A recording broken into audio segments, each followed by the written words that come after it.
Hello all, welcome to IAC. ఈ వీడియోలో operation Ganga ఏదైతే గత కొద్ది రోజులుగా మనకి వార్తల్లో నిలిచిందో దాని గురించి డిస్కస్ చేద్దాం. దానితో పాటుగా 1990 నుంచి 2022 మధ్యలో దాదాపుగా 32 సంవత్సరాల్లో ఇండియా ఒక ప్రపంచవ్యాప్తంగా అతిపెద్ద 9 ఇవాక్యువేట్ ఆపరేషన్స్ని చేపట్టింది, తరలింపు ఆపరేషన్స్ని. దానికి సంబంధించిన హిస్టరీని కూడా ఒక్కసారి ఈ వీడియోలో షార్ట్గా చూద్దాం. రష్యా ఉక్రెయిన్ విషయంలో ఇండియా న్యూట్రాలిటీ పొజిషన్ని తీసుకోవడం అనేది ఒక ఫేజ్ అయితే, అక్కడున్న ఇండియన్స్ అందరినీ కూడా మనకి సేఫ్గా భారతదేశానికి తీసుకురావడానికి ఆపరేషన్ గంగా లాంటి డెసిషన్ని తీసుకోవడం ఇంకొక స్మార్ట్ మూవ్గా చెప్పచ్చు. ప్రపంచంలో ఇలాంటి విషయాల్లో యుద్ధ నేపథ్యంలో కానీ, లేకపోతే ప్రకృతి వైపరీత్యాలు సంభవించినప్పుడు కానీ, సివిల్ వార్స్ జరిగినప్పుడు కానీ భారతీయులతో పాటుగా వివిధ సిటిజన్స్ని కూడా అక్కడి నుంచి సేఫ్గా తరలించే విషయంలో భారతదేశానికి ప్రపంచంలోనే ఒక ప్రత్యేక స్థానం ఉందని చెప్పచ్చు. India is the most successful and experienced country in terms of evacuation operations in the world. దానికి సంబంధించిన హిస్టరీని ఒకసారి ఇక్కడ మనం చూద్దాం. మినిస్ట్రీ ఆఫ్ ఎక్స్టర్నల్ అఫైర్స్ 2012లో ఒక రిపోర్ట్ ఇచ్చింది, భారతదేశ విదేశాంగ మంత్రిత్వ శాఖ. ఇప్పుడు దానికి హెడ్గా సుబ్రహ్మణ్యం జయశంకర్ ఉన్నారు మంత్రిగా. అది ఏం చెప్పింది అంటే, ఓవరాల్గా 13 మిలియన్ పైగా పీపుల్ని, 13 మిలియన్ పైగా పీపుల్ని వివిధ సందర్భాల్లో ఇండియా తరపున వివిధ డిపార్ట్మెంట్స్ అన్నీ ఇంటర్లింక్ అయ్యి అక్కడి నుంచి సేఫ్గా ఇవాక్యువేట్ చేయడం జరిగింది. దాంట్లో ఆపరేషన్ గంగా అనేది ఒక స్థానాన్ని సంపాదించుకుంది. 2022లో కండక్ట్ చేశారు. ఆపరేషన్ దేవీ శక్తి అనే దాన్ని 2021లో కండక్ట్ చేశారు. అండ్ ఇవాక్యువేషన్ ఫ్రమ్ గల్ఫ్ అనే దాన్ని 1990లో కండక్ట్ చేయడం జరిగింది. ఆపరేషన్ రహత్ అనే దాన్ని 2015లో కండక్ట్ చేశారు. ఆపరేషన్ మైత్రి అనే దాన్ని 2016లో కండక్ట్ చేశారు. ఆపరేషన్ సేఫ్ హోమ్ కమింగ్ అనే దాన్ని 2011లో కండక్ట్ చేశారు. చాలా ఆపరేషన్స్ని ఇండియా చేయడం, ప్రపంచ రికార్డులను సృష్టించడం కూడా జరిగింది. అంటే ఇండియా అనేది తన యొక్క దౌత్య సంబంధాలతో అండ్ వివిధ యుద్ధ సందర్భాల్లో భారతీయులని అక్కడి నుంచి చాలా బ్రిలియంట్ అండ్ స్మార్ట్ మూవ్తో ఇండియాకి సేఫ్గా తీసుకొచ్చింది. కానీ ఇలాంటి సందర్భాల్లో కూడా కొంతమంది భారతీయులు తమ ప్రాణాలని ఇలాంటి ఆపరేషన్స్లో కోల్పోవాల్సి వచ్చింది. దానికి సంబంధించిన కొంత ఇన్ఫర్మేషన్ని మనం ఇక్కడ చూద్దాం. ఇక్కడ చూడొచ్చు, మొట్టమొదటి ఆపరేషన్ని నేను ఇక్కడ ఆపరేషన్ గంగాని తీసుకొచ్చాను, ఎందుకంటే ప్రజెంట్ ఉన్న కరెంట్ అఫైర్ టాపిక్ ఇది కాబట్టి 2022 నుంచి బ్యాక్ ఉన్న ఆపరేషన్స్ చూద్దాం. ఆపరేషన్ గంగా అనేది ఉక్రెయిన్లో ఎవరైతే భారతీయులు ఉండిపోయారో వాళ్ళందరినీ కూడా సేఫ్గా ఇండియాకి తీసుకొచ్చేందుకు భారతదేశ ప్రభుత్వం చేపట్టిన ఆపరేషన్ గంగా అనేదాన్ని చెప్పచ్చు. ఆల్రెడీ ఇది న్యూస్లో సర్క్యులేట్ అవుతుంది. దీని గురించి ఇంకా మనకి స్టోరీస్ అనేవి వస్తున్నాయి, దీనికి సంబంధించిన ఇన్ఫర్మేషన్ ఇంకా వస్తూనే ఉంది. అయితే ఇప్పటి వరకు జరిగిన దాంట్లో కొన్ని హైలైట్ పాయింట్స్ని చూద్దాం, జనరల్ వ్యూలో, in పర్స్పెక్ట్ of exam point of వ్యూలో కూడా. జనరల్గా మనం చూసుకుంటే Feb 15, 2022లో మనకి గవర్నమెంట్ ఆఫ్ ఇండియా ఉక్రెయిన్లో ఉన్న భారతీయులకు ఒక అనౌన్స్మెంట్ చేసింది. రష్యా ఉక్రెయిన్ మధ్య యుద్ధ వాతావరణం కనిపిస్తుంది and it is better to move from that area. అక్కడి నుంచి రావడం అనేది ఒక మంచి మూవ్గా చెప్పొచ్చు అన్నట్టుగా ఒక ఇన్ఫర్మేషన్ లాంటిదాన్ని పాస్ చేసింది. అండ్ ఆ ఇన్ఫర్మేషన్ తీసుకుని దాదాపుగా 2,000 మంది ఇండియన్స్ మనకి February 20 మధ్యలోనే ఇండియాకి రావడం జరిగింది. అయితే మిగిలిన వాళ్ళందరూ కూడా ఉక్రెయిన్ గవర్నమెంట్ ఇచ్చిన హామీలు కావచ్చు, లేకపోతే ఇంటర్నేషనల్ మీడియా యొక్క కథనాలు కావచ్చు, దానివల్ల వాళ్ళు అక్కడే ఉండిపోయారు. దీని తర్వాత ఏమైందంటే మనకి జనరల్గా ఉక్రెయిన్ చూసుకుంటే 4 కోట్లకి పైగా జనాభా ఉన్నారంటే, approximately 4.92 crores population is in Ukraine. And that to 80,000 members foreigners ఉన్నారంటే, 80,000 మంది దాకా విదేశీయులు ఉన్నారు ఉక్రెయిన్లో. దాంట్లో మన వాళ్ళు వచ్చేటప్పటికి 20,000 మంది ఉన్నారు, ఉద్యోగస్తులు కావచ్చు, స్టూడెంట్స్ కావచ్చు. అయితే వీళ్ళందరినీ తీసుకురావాలి బయటకి అని చెప్పేసి ఆపరేషన్ గంగా అనే దాన్ని స్టార్ట్ చేసింది Feb 28. రష్యా ఉక్రెయిన్ మధ్య కంప్లీట్గా మనకి ఫేస్ టు ఫేస్ సిచ్యువేషన్ అనేది రావడం జరిగింది. దాంతో ఉక్రెయిన్కి సంబంధించిన ఏవైతే ట్రాన్స్పోర్టేషన్ సర్వీసెస్ ఉంటాయో అవన్నీ ఆగిపోయాయి. అందుకని గవర్నమెంట్ ఆఫ్ ఇండియా ఏం చేసిందంటే ఆపరేషన్ గంగా అనే దాన్ని తీసుకుని ఉక్రెయిన్ యొక్క వెస్టర్న్ బోర్డర్లో ఏవైతే పోలాండ్, రొమానియా కంట్రీస్ ఉంటాయో వాటిని ఎంచుకోవడం జరిగింది. 4 మంత్రుల్ని ఈ ఆపరేషన్ కోసం ప్రత్యేకంగా కేటాయించింది. అండ్ పోలాండ్, మల్దోవియా లాంటి కంట్రీలకేమో జ్యోతిరాదిత్య సింధియా గారిని, హంగేరీకి వచ్చేటప్పటికేమో హర్దీప్ సింగ్ పూరి గారిని, స్లోవేనియాకి వచ్చేటప్పటికి కిరణ్ రిజిజు గారిని, పోలాండ్కి వచ్చేటప్పటికి వికే సింగ్ గారిని అక్కడ మనకి నియమించడం జరిగింది. వాళ్ళు అక్కడి నుంచి ఆపరేషన్స్ అన్నింటినీ కూడా మనకి పర్ఫెక్ట్గా జరిగేలాగా, అక్కడున్న కంట్రీస్తో మాట్లాడేలాగా ఏర్పాటు చేసింది. వికే సింగ్ గారికి ఇలాంటి విషయాల్లో చాలా అనుభవం ఉందని చెప్పచ్చు. One of the bravest person in India in terms of evacuation operations, ఆయనకి చాలా అనుభవం ఉంది. అండ్ అలాంటి పర్సన్ని పోలాండ్లో నియమించడం జరిగింది. అండ్ మనకి పోలాండ్ యొక్క క్యాపిటల్ గుర్తుపెట్టుకోవాలి, ఈ ఆపరేషన్స్లో ఇవి ముఖ్య పాత్ర వహించాయి, వార్సా ఒకటి, అండ్ రొమానియాకి వచ్చేటప్పటికి బ్యూర్కెస్ట్ అనేది దీని యొక్క క్యాపిటల్గా ఉంది. ఇవి ఎందుకు గుర్తుపెట్టుకోమన్నానంటే ఉక్రెయిన్లో మనకి విమాన సర్వీసుల్ని రద్దు చేసేసారు. సో మన ఫ్లైట్స్ అక్కడికి వెళ్ళే ఛాన్సెస్ లేవు, అండ్ ఉన్నా అవి చాలా తక్కువ. అందుకని ఏం చేశారంటే ఢిల్లీలోని హిండాన్ బేస్ నుంచి మన ఫ్లైట్స్ రొమానియా క్యాపిటల్ అయిన బ్యూర్కెస్ట్, పోలాండ్ క్యాపిటల్ అయిన వార్సా దగ్గర ఉంటాయి. సో మన Indian embassy people, Indian officers ఎవరైతే ఉక్రెయిన్లో ఇండియన్స్ ఉన్నారో వాళ్ళందరినీ కూడా బోర్డర్స్ ద్వారా పోలాండ్ అండ్ రొమానియాకి చేరవేస్తారు.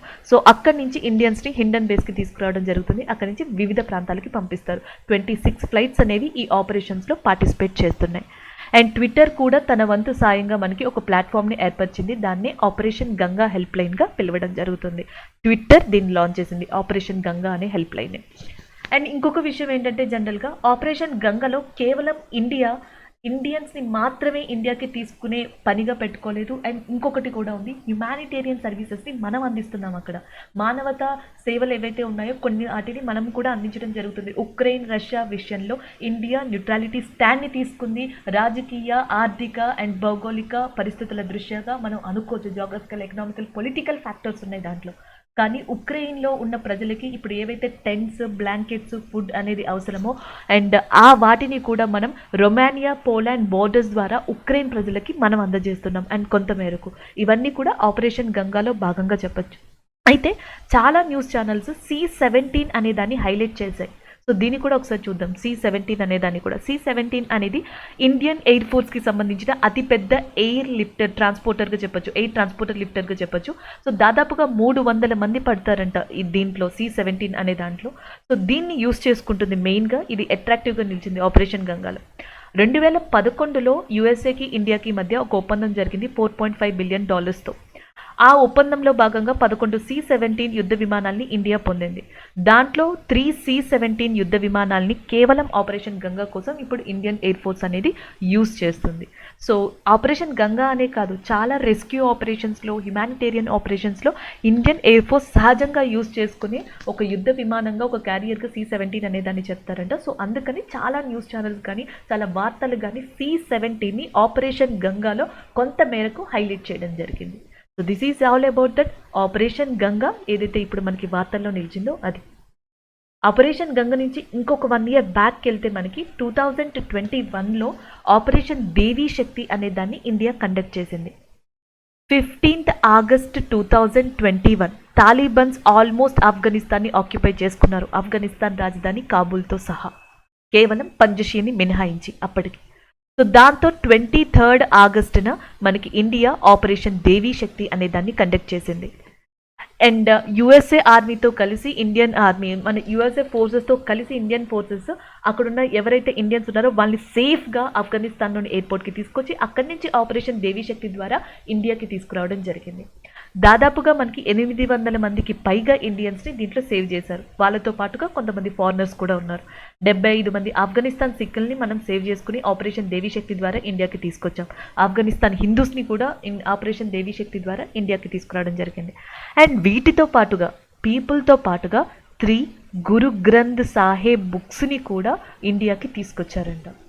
సో గురు గ్రంథ్ సాహెబ్ అనేది మనకి ఏవైతే సిక్కుల యొక్క పవిత్ర గ్రంథాలుగా, పవిత్ర బుక్స్గా చెప్తారో వాటికి సంబంధించిన బుక్స్ని కూడా తీసుకురావడం జరిగింది. ఇది ఒక మీరు స్టాటిక్ ఫ్యాక్ట్గా గుర్తుపెట్టుకోవచ్చు. దీన్ని ఎందుకు ఇట్లా హైలైట్ చేశారు అంటే ఆగస్టు 15కు ముందర ఎవరైతే తాలిబన్స్ ఆఫ్ఘనిస్తాన్లోని కొన్ని ప్రదేశాన్ని అటాక్ చేశారో ఆ టైంలో ఆఫ్ఘనిస్తాన్లో ఉన్న కొన్ని గురుద్వారాస్ మీద కూడా అటాక్ జరిగాయి. అండ్ సిక్కులకి పవిత్రంగా భావించే ఏవైతే సింబల్స్ ఉంటాయో సో వాటిని అక్కడి నుంచి రిమూవ్ చేయడానికి కూడా, అక్కడి నుంచి తొలగించడానికి కూడా తాలిబన్స్ ప్రయత్నించారు. ఈ నేపథ్యంలో సిక్కులకి పవిత్రమైన ఏవైతే బుక్స్ కానీ లేకపోతే ఇంపార్టెంట్ థింగ్స్ ఉంటాయో కొన్ని వాటిని ఇండియాకి ఆపరేషన్ దేవీ శక్తి ద్వారా తీసుకొచ్చారు. సో దాంట్లో ఈ 3 గురు గ్రంథ్ సాహెబ్ బుక్స్ అనేవి హైలైట్ చేయబడ్డాయి. సో ఇది ఓవరాల్గా ఆపరేషన్ దేవీ శక్తికి సంబంధించిన information. And the next one 2020లో వందే భారత్ మిషన్ అనేది చేపట్టింది government of India. Vande Bharat mission అనేది ప్రపంచంలోనే అతిపెద్ద ఇవాక్యువేషన్ ఆపరేషన్గా చెప్పొచ్చు ఇండియా చేపట్టింది. అండ్ దీంతో 1990లో ఇవాక్యువేషన్ ఆఫ్ కువైట్ రికార్డ్ని కూడా ఇండియా బ్రేక్ చేయడం జరిగింది. వందే భారత్ మిషన్తో పాటుగా 2020లో మనకి ఆపరేషన్ సముద్ర శక్తి అనే దాన్ని కూడా కండక్ట్ చేసింది. ఆపరేషన్ సముద్ర సేతు కానీ వందే భారత్ మిషన్ కానీ ఈ 2 కూడా దేనికోసం అంటే వివిధ కంట్రీల్లో కోవిడ్ లాక్డౌన్ టైంలో ఎవరైతే ఇండియన్స్ ఉండిపోయారో వాళ్ళని సేఫ్గా తీసుకురావడం. నేను ఇక్కడ ఇచ్చిన ఈ పిక్ మనకి వందే భారత్ మిషన్ స్టార్టింగ్ అయిన టైంలో పిక్ ఇది. అందుకనే మీకు 137 కంట్రీస్కి 5,03,990 మందిని తీసుకొచ్చారని చెప్పింది. అయితే ఈ రోజుకి వందే భారత్ మిషన్ ప్రకారం కోవిడ్ వల్ల ఎవరైతే వివిధ కంట్రీస్లో ఉండిపోయారో సో అలాంటి వాళ్ళని 60 లక్షల మందికి పైగా ఇండియన్స్ని ఇండియాకి సేఫ్గా తిరిగి తీసుకొచ్చింది భారత్ వందే భారత్ మిషన్ పేరు మీద. 1990లో ఇవాక్యువేట్ ఆఫ్ కోవిడ్ అనే ఆపరేషన్తో 1,70,000 మంది ఇండియన్స్ని ఇండియాకి సేఫ్గా తీసుకొచ్చాం. సో ఆ రికార్డ్ని 2020లో ఇండియా మళ్ళీ బ్రేక్ చేసింది. తన రికార్డ్ని తనే బ్రేక్ చేసుకుంది. 60 lakhs పీపుల్ని సేఫ్గా ఇండియాకి తిరిగి తీసుకొచ్చింది వందే భారత్ మిషన్ పేరుతో. ఇండియన్ ఎయిర్ ఫోర్స్కి సంబంధించిన చాలా హెలికాప్టర్స్ ఫ్లైట్స్తో పాటుగా private flights, air India flights, chartered flights కూడా సో దీంట్లో పార్టిసిపేట్ చేయడం జరిగింది. ఇదే టైంలో మనకి ఎయిర్ ట్రావెల్ బబుల్ లేదా ఎయిర్ బబుల్ అనే ఒక కాన్సెప్ట్ అనేది మనకి వార్తల్లో రావడం జరిగింది. కోవిడ్ లాక్డౌన్ టైంలో చాలా కంట్రీలు మనకి లాక్డౌన్ని విధించాయి and international and national and flight సర్వీసెస్ని నిలిపివేశాయి. సో ఎప్పుడైతే మనకి ప్రపంచాల మధ్య దేశాల మధ్య రాకపోకలు నిలిచిపోతాయో ఇలా ఫ్లైట్స్ పరంగా సో ఆ టైంలో ఏంటంటే పర్టికులర్గా ఒక కంట్రీ అండ్ ఇంకొక కంట్రీ కూడా ఏవైతే ఈ విమానాలు లేదా ఈ ఫ్లైట్ సర్వీస్కి సంబంధించి ఒక అగ్రిమెంట్ని కుదుర్చుకుంటాయో ఒక పర్టికులర్ టైంకి ఈ రాకపోకల కోసం సో దాన్ని ఎయిర్ బబుల్గా చెప్పచ్చు, ఎయిర్ బబుల్ ట్రావెలింగ్గా చెప్పచ్చు. సో అలాంటి దాన్ని కుదుర్చుకొని సో ఇండియా చాలా కంట్రీస్ నుంచి మన వాళ్ళని బ్యాక్కి తీసుకొచ్చింది. ఆపరేషన్ సముద్ర సేతులో ఏంటంటే ఇండియన్ నేవీ తరపున ఎస్పెషల్లీ ఐఎన్ఎస్ జలశ్వంత్ అని చెప్పేసి ఉంది. ఐఎన్ఎస్ జలశ్వంత్ ఒకటి, ఐఎన్ఎస్ ఐరావత్ ఒకటి, ఇవి ప్రముఖ పాత్ర వహించాయి. 50 రోజుల పాటు మనకి ఆపరేషన్ సముద్ర సేతు అనేది ఇండియన్ నేవీ కండక్ట్ చేసి దాదాపుగా 3,992 మంది ఇండియన్స్ని సేఫ్గా ఇండియాకి తీసుకురావడం జరిగింది అండ్ సముద్ర సేతు పేరుతో. ఇది వందే Bharat mission and Samudra Setu 2020లో conduct చేసింది. ఇవి మనకి రీసెంట్గా జరిగిన దాంట్లో మీకు బాగా యూజ్ అయ్యాయి. 2022 operation Ganga, 2021 operation Devi Shakti and 2020 Vande Bharat mission and Samudra Setu. ఇంకొంచెం బ్యాక్ వెళ్ళి చూస్తే మనకి 2016లో ఇవాక్యువేషన్ ఫ్రమ్ బ్రెజిల్స్ అనే ఆపరేషన్ని చేపట్టింది. బెల్జియం యొక్క రాజధాని బ్రెజిల్స్గా చెప్పచ్చు. ఇది ప్రస్తుతం మనకి చాలా ఇంపార్టెంట్ బ్రెజిల్స్ అనేది. ఎందుకంటే ఆఫ్ఘనిస్తాన్ తాలిబాన్స్ టైంలో, రష్యా ఉక్రెయిన్స్ టైంలో అండ్ ప్రపంచంలోనే అతిపెద్ద సైనిక కూటమి ఏదైతే ఉందో ద లార్జెస్ట్ మిలిటరీ ఏలియన్స్ కూటమి ఇన్ ద వరల్డ్గా మనకి నాటో అనేదాన్ని చెప్పచ్చు, నార్త్ అట్లాంటిక్ ట్రీటీ ఆర్గనైజేషన్. ఇది వార్తల్లో నిలిచింది. దీని యొక్క హెడ్ క్వార్టర్స్ బ్రెజిల్స్లోనే ఉంది. ఈ ప్రాంతం, ఈ పేరు కూడా చాలా ఇంపార్టెంట్గా చెప్పచ్చు. ఇవాక్యువేషన్ ఫ్రమ్ బ్రెజిల్స్ 2016ని ఇండియా చేపట్టడానికి కారణం 22 మార్చ్ 2016లో మనకి 3 సూసైడ్ బాంబ్ అటాక్స్ అనేవి బ్రెజిల్స్లో జరిగాయి. చాలామంది ప్రాణాన్ని కోల్పోవడం జరిగింది. Civil disturbance, law and order disturbance అనేది జరిగింది. దాంతో 242 మంది ఇండియన్స్ని ఇండియా ఇవాక్యువేషన్ ఫ్రమ్ బ్రెజిల్స్ అనే పేరుతో ఇండియాకి తీసుకురావడం జరిగింది. ఇది 2016లో జరిగింది. The next one operation Rahat అనే దాన్ని ఇండియా 2015లో చేపట్టింది. దీనికి కారణం యమన్ కంట్రీ. అరబ్ కంట్రీస్లోనే వన్ ఆఫ్ ద పూరెస్ట్ కంట్రీగా యమన్ అనే దాన్ని చెప్పచ్చు అనమాట. సో ఇక్కడ జరిగిన ఏదైతే civil crisis, civil war disturbance ఉన్నాయో ఈ నేపథ్యంలో 2015లో ఆపరేషన్ రాహత్ అనే దాన్ని చేపట్టి 2,671 మంది ఇండియన్స్ని, 964 ఫారినర్స్, 30 కంట్రీలకు సంబంధించిన వీళ్ళని ఇండియా సేఫ్గా తీసుకురావడం జరిగింది. INS Tarkash, INS Mumbai, INS Samudri లాంటి వాటిని వీటిలో ఇంపార్టెంట్గా యూజ్ చేయడం జరిగింది. ఇది ఆపరేషన్ రాహత్కి సంబంధించిన ఇన్ఫర్మేషన్. అయితే స్టిల్ ఈ ఆపరేషన్ రాహత్కి చేపట్టడానికి కారణం యమన్ క్రైసిస్ అని నేను చెప్పాను, యమన్ సివిల్ వార్ అని నేను చెప్పాను. ఇప్పటికీ ఇది వార్తల్లో మనకి ప్రతిసారి వస్తూనే ఉంది. గత నెల ముందర కూడా యమన్కి సంబంధించిన కొంత ఇన్ఫర్మేషన్ మళ్ళీ వార్తల్లోకి రావడం జరిగింది. యమన్లో కొంతమంది ఎవరైతే మిలిటెంట్ గ్రూప్స్ ఉన్నారో లేదా హౌటీస్ అని మీరు పిలవచ్చు, సో వాళ్ళు డ్రోన్స్తో యూఏఈని అటాక్ చేయడం జరిగింది. ఆ అటాక్లో 10 మందికి పైగా ప్రజలు ప్రాణాలని కోల్పోయారు. దాంట్లో 2 భారతీయ సిటిజన్స్ కూడా ఉన్నారు. ఇది గత నెల లేదా 2 నెలల ముందర మనకి మళ్ళీ వార్తల్లోకి రావడం జరిగింది. సో దానికి సంబంధించి ఎందుకు యమన్ ఈ ప్రాబ్లంలో ఉంది అనే దాని మీద కొంత షార్ట్గా ఇన్ఫర్మేషన్ చూద్దాం. ఇక్కడ మీరు చూడొచ్చు Saudi Arabia, UAE, Yemen countries.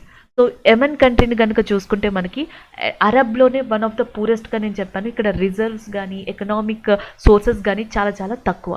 Yemen యొక్క క్యాపిటల్ వచ్చేటప్పటికి సనాగా ఉంది. ప్రాబ్లం ఎక్కడ స్టార్ట్ అయిందంటే 2011లో. యమన్ యొక్క ప్రెసిడెంట్గా 2011 వరకు అలీ అబ్దుల్లా సలే ఉన్నారు ఈ పర్సన్. అయితే 2011లో యమన్లో రాజకీయ సంక్షోభం వచ్చింది. దాంతో అబ్దుల్లా సలే ఆ యొక్క పదవిని మన్సూర్ హాదీ అనే పర్సన్కి ఇవ్వడం జరిగింది. సో ఎప్పుడైతే మన్సూర్ హదీ యమన్ ప్రెసిడెంట్గా తన పదవిని చేపట్టారో అప్పటి నుంచి అన్ఎంప్లాయ్మెంట్, ఎకనామిక్ క్రైసిస్ అనేవి స్టార్ట్ అయ్యాయి. ఆర్థిక సంక్షోభం, నిరుద్యోగం లాంటివి స్టార్ట్ అయ్యాయి. సో దానితో యమన్లోని సౌత్ ప్రాంతంలో మనకి హౌతీస్ అనే ఒక మిలిటెంట్ గ్రూప్ తిరగబడ్డం స్టార్ట్ చేసింది గవర్నమెంట్ మీద. యమన్లో ఎక్కువగా సున్నీ షియాస్ ఉంటారంట. సో మనకి ఈ హౌతీస్ అనేవాళ్ళు వన్ ఆఫ్ ద అతిపెద్ద షియా గ్రూప్గా చెప్తారు. షియా గ్రూప్లో ఉన్న వన్ ఆఫ్ ద కమ్యూనిటీ వీళ్ళు. సో వీళ్ళు తిరగబడ్డం స్టార్ట్ చేశారు. దాంతో మన్సూర్ హదీ సౌదీకి పారిపోవడం జరిగింది, సౌదీకి తరలి వెళ్ళిపోవడం జరిగింది. సౌదీ ఇండైరెక్ట్గా సో ఇక్కడున్న యమన్ ప్రభుత్వానికి సపోర్ట్ చేయడం స్టార్ట్ చేసింది. దీంతో సౌదీ అనేది హౌతీస్కి ఇండైరెక్ట్గా మనకి ఆపోజిట్గా మారింది. సౌదీ యుఏఈ యొక్క సహాయం కూడా తీసుకోవడం జరిగింది. దీంతో యుఏఈ కూడా వీటికి అపోజిట్గా మారింది. అల్ ఖైదా లాంటివి, ఇరాన్ లాంటివి వీటికి ఇండైరెక్ట్గా సపోర్ట్ చేయడం స్టార్ట్ చేశాయి. హౌతీస్ యొక్క ప్రధాన లక్ష్యం మరాబీ అనే ప్రాంతాన్ని ఆక్యుపై చేసుకోవడం. మరాబీ అనేది ప్రస్తుతం యమన్ యొక్క చేతిలో ఉంది, యమన్ యొక్క ప్రభుత్వం చేతిలో ఉంది. ఈ మరాబీలో యమన్లో ఉన్న అతి తక్కువ రీసోర్సెస్, అసలు యమన్లో రీసోర్సెసే లేవు, చాలా అతి తక్కువ రీసోర్సెస్ ఉన్నాయి. హైడ్రో కార్బన్ లాంటి రీసోర్సెస్ ఉన్నాయంట అక్కడ. సో దానికోసమని మరాబీ ప్రాంతాన్ని యమన్ గవర్నమెంట్ దగ్గర నుంచి ఎట్లా అయినా తీసుకోవాలని హౌతీస్ ఎప్పటి నుంచో ట్రై చేస్తున్నారు. సో అలా కాకుండా ఉండడానికి సౌదీ అరేబియా, యుఏఈ లాంటి కొలిజన్ గ్రూప్స్ ఏవైతే ఉన్నాయో అవి యమన్ ప్రభుత్వానికి హెల్ప్ చేస్తున్నాయి. సో దీంతో మనకి హౌతీస్ యుఏఈని అటాక్ చేయడం మొదలుపెట్టారు. సో ఈ అటాక్లో నేను చెప్పినట్టుగా ఇద్దరు సిటిజన్స్ ఆఫ్ ఇండియా కూడా ప్రాణాలని కోల్పోవాల్సి వచ్చింది. ఇది యమన్కి సంబంధించిన కొంత ఇన్ఫర్మేషన్గా చెప్పచ్చు. యుఏఈ డైరెక్ట్గా యమన్లోకి వచ్చి సపోర్ట్ చేయలేదు, కానీ యుఏఈ ఏం చేసిందంటే తన మిలిటరీ ద్వారా ఈ రెడ్ సీ కానీ లేకపోతే ఇటువైపు ఉన్న అరేబియన్ ప్రాంతం కానీ ఏదైతే ఈ వేస్ ఉన్నాయో ఈ వేస్ దగ్గర యమన్ ప్రభుత్వానికి ప్రొటెక్షన్ అనేది ఇవ్వడం జరిగింది. ఈ ఫోర్సెస్ని కొంత మేరకు ఆపడం జరిగింది. సో ఇది ఇక్కడున్న కంప్లీట్ పొలిటికల్ థింగ్. షార్ట్ ఫామ్లో చెప్పాలి అంటే ఇది ఇక్కడ జరిగిన మెయిన్ థింగ్. సో దాని తర్వాత 2011 తర్వాత 2014-15లో ఈ గొడవలన్నీ కూడా సో చివరికి యమన్ క్రైసిస్ అనే దానికి దారి తీశాయి. అండ్ 2015లో ఈ గొడవల నేపథ్యంలో ఇండియా ఆపరేషన్ రహత్ అనేది చేపట్టి యమన్లో మన వాళ్ళు ఎవరైతే ఉన్నారో వాళ్ళందరినీ తిరిగి తీసుకొచ్చింది. సో దాని తర్వాత నెక్స్ట్ కనుక మనం చూసుకుంటే ఇక్కడ ఆపరేషన్ మైత్రి అనేది ఉంది. ఆపరేషన్ మైత్రి అనే దాన్ని మనకి 2016లో ఇండియా కండక్ట్ చేసింది అండ్ నేపాల్లో కండక్ట్ చేసింది. నేపాల్లో అర్త్క్వేక్, అతిపెద్ద అర్త్క్వేక్ వచ్చింది ఆపరేషన్ మైత్రి కండక్ట్ చేసినప్పుడు. సో దాని ద్వారా ఏంటంటే 5887 మందిని, ఇండియన్స్నే కాదు నేపాలీ, శ్రీలంక ఈ పీపుల్ అందరినీ కూడా అక్కడి నుంచి ఇండియాకి తీసుకురావడం జరిగింది. ఆపరేషన్ మైత్రి అనే పేరుతో దీన్ని ఇండియన్ ఎయిర్ ఫోర్స్ చేపట్టింది. The next one operation safe home coming. దీన్నే ఆపరేషన్ బ్లోసమ్స్ అని కూడా పిలవచ్చు. దీనికి కారణం లిబియాలో సివిల్ వార్ అనేది జరిగింది 2011లో. సో ఆ టైంలో ఆపరేషన్ సేఫ్ హోమ్ కమింగ్ అనేది స్టార్ట్ చేసి 15,000 మంది ఇండియన్స్ని INS Jalashwa, INS Mysore, INS Aditya అనే షిప్స్ యొక్క సహాయంతో ఇండియాకి తిరిగి సేఫ్గా తీసుకొచ్చారు. 2011 చూసుకుంటే జనరల్గా 2011-2015 ఆ టైం అనేది ఆఫ్రికా కంట్రీ, నార్త్ ఆఫ్రికా కానీ లేకపోతే మిడిల్ ఈస్ట్ కంట్రీలో కానీ ఒకానొక రకంగా అన్స్టెబిలిటీ అనే దాన్ని తీసుకొచ్చింది, పొలిటికల్ క్రైసిస్ తీసుకొచ్చింది, తిరుగుబాట్లని తీసుకొచ్చింది. ఇవన్నీ middle east countries, north Africa 2011-16 మధ్యలో ఎక్కువగా చూసాయి. సో దాంట్లో one of the thing operation safe home coming అనేదని చెప్పచ్చు.